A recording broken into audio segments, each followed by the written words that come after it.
with his arms encircling hold around her locked. So she's now holding him. A living not to make possession close. He murmured with hesitating lips her name.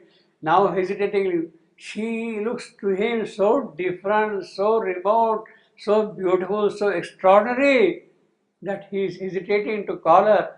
Earlier he was calling Savitri, Savitri, oh Savitri, lean down my soul and kiss me while I die. But now he is hesitating to call her name because she is so extraordinary now. She looks to him so different now.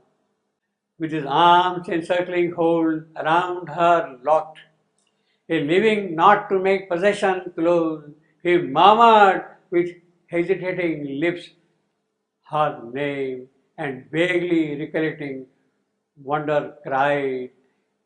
He is hesitating. Will she respond to him? She is so great, so different, so extraordinary, so divine. Will she accept him? Will she respond to him? That is the kind of a little fear he has in him. That hesitation is there. And he is asking now, sort of innocently, to Savitri, whence hast thou brought me captive back? Love chain to thee, and sunlight's walls, O golden beam and casket of all sweetness, Savitri, Godhead and woman, moonlight of my soul. She is the moonlight of his soul in the night. She is all sweetness, packed sweetness. She is one with the golden beam. She is made of sunlight. Whence hast thou brought me captive back? So, although Satyavan was drifting to those spaces, moving, taking forward, he had a sort of a recollection of what had happened when he was being dragged and taken away. And he also saw that Savitri is following him. She is following him. He remembers that now. And he says, Savitri, you were following me and you have brought me back now. Whence hast thou brought me captive back? You are holding me back like captive. You are not allowing me to go away. Love chain. I am locked in your love all the while by you. That chain cannot be snapped, cannot be broken. It's always there. To thee and sunlight's walls, you had passed through that thing also. O golden beam and casket of all sweetness, Savitri, Godhead and woman, he recognizes in her both the aspect. She is a divine goddess who could do that thing. She is also a woman, a human being with all that divine power in her. He recognizes that. And at the same time, it is she who gives him the moonlight of joy, of happiness, of soft calmness. For surely I had traveled in strange worlds. So that's the kind of a recollection he has now. Surely I had traveled in strange worlds by thee, companion, a pursuing spirit. Together we had disdained the gates of night. Yes, we have bypassed, gone away from the gates of night. I had turned away from the celestial joy, and heaven's insufficient without thee. So he is remembering both the scenes. Savitri was following Satyavan. She was going to the worlds of death, of night, on that thing where she was taken. Savitri has conquered death. She has entered into the supreme realm, transcendental realm. And there she sees death transformed, transfigured. But still, he is beset her. He is the enticer of Savitri, telling Savitri, look, Savitri, you have come in this heaven. Beautiful, wonderful, something remarkable nobody has done. Come and live here in this world of Sachidananda. Live here with your husband. Be happy. But Savitri says, no, I'm sorry. I don't want that. Who bothers about your word? Whatever I want for the sake of the earth. I want my Satyavan not to live in heaven, but I want him back on earth to do your work on earth. To do you. That is what I am here for. So that is why it says, you have disdained the gates of night, you have also disdained the gates of heaven. You are not enticed by that power, you see. Now, there is something very puzzling to me. Here, this we can understand. Surely I had traveled in strange worlds. All right, he was following, he was going through the worlds of death and night and hell and all that, to the void, to the strange worlds, by the companion. Savitri was following him all the while, no problem with that. A pursuing spirit. Savitri was pursuing him. Savitri he was not taken, but she was pursuing him. Then he says, together we had disdained the gates of night. Pardon? That's what he thinks. Yeah. This is what he thinks. Yeah. Yeah. It may not be true, but that's what he thinks. Yeah, but then I don't understand. Together we had disdained. What this fellow has done? What has Satyavan done? He was helplessly being taken by death. No, but he sees that he was part of it. Maybe walking or whatever, but he thinks. He is not doing anything. It is Savitri doing everything. Yeah, but he thinks together. It is Savitri who is doing all that. He says, together we had. What has he done? What is his contribution? To be there. Nothing. Yeah. No. In those two books, there is nothing. He is helpless. He is captive. He is not doing anything at all.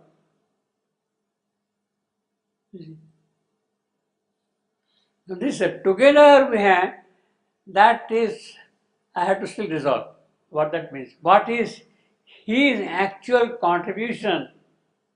He's really being there. He is being there. Yeah. Savitri would not have done anything of this. But then, but she is not doing anything. So She is doing everything. But it's maybe for him. So they go together. no. This is a very strong phrase. Together we have. This is the main ego. No, simply he is not a passive participant. Simply by being there does not mean that he is acting. He is doing something. He is not uttering even a single word anywhere. He cannot. No, but because of him. No, maybe because so because I can understand. But then what is his contribution to the He's really being there. being there? No, he is claiming half the credit from Savitri. He is claiming half the credit from her. The whole battle, whatever had to be done, was done by her entirely, and he is claiming a part of it. See, he says now, it's very clear here. Together we had this day. He's recollecting all these things. No, but he has not done anything at all. He is helplessly being taken from world to world, world to world, to transcendent. He is helplessly being taken. And all that is being done by Savitri. Yes, no doubt. But because of him, because the two of them have to work together. No. Look, see this line. I have turned away from the celestial joy.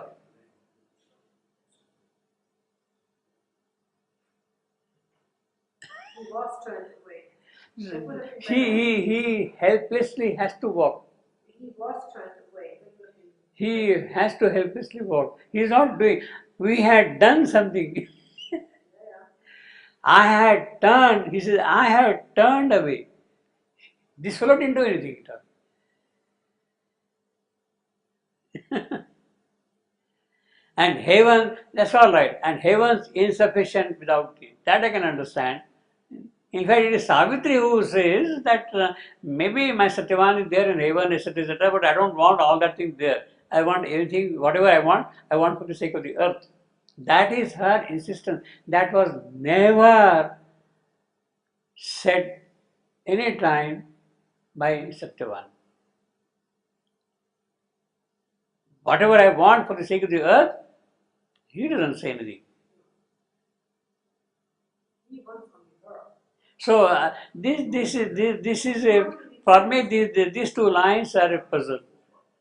And heaven's insufficient without that I can understand. That's okay. But these two lines, what is his contribution in the entire dynamism of the operation carried out by Savitri? It is ignorance. He is no, he's claiming.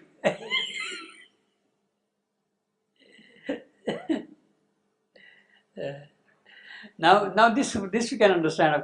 Where now has passed that formidable shape. He has got that recollection. That I can understand. Death, that's a formidable shape. And he is describing it very well. Also, where now has passed that formidable shape, which rose against us. Which rose against us. Against us.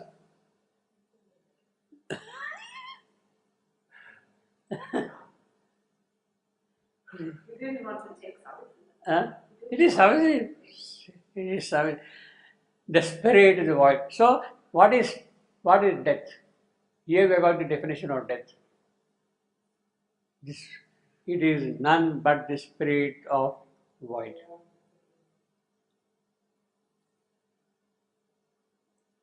That is the definition of death. The spirit of the void, claiming the world for death and nothingness.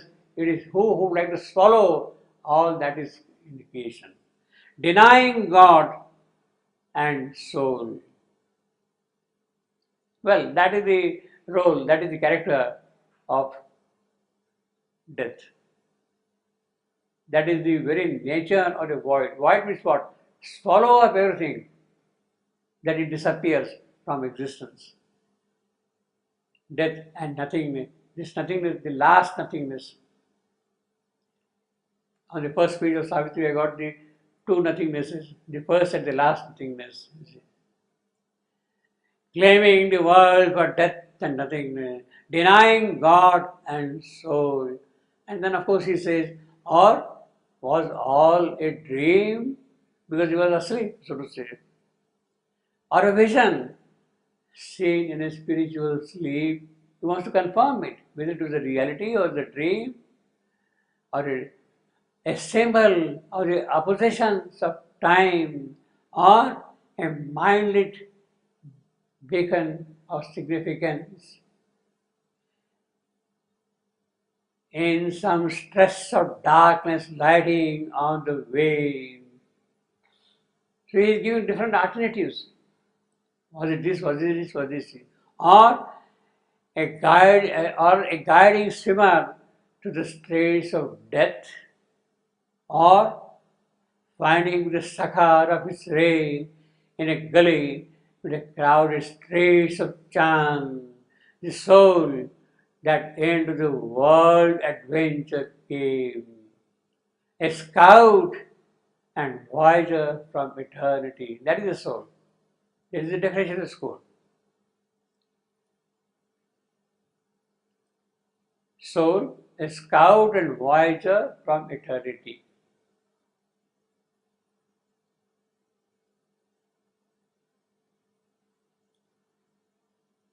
Scout because it is he who has to work through the entire process of night. Voyager, he has to move on, travel on, you see.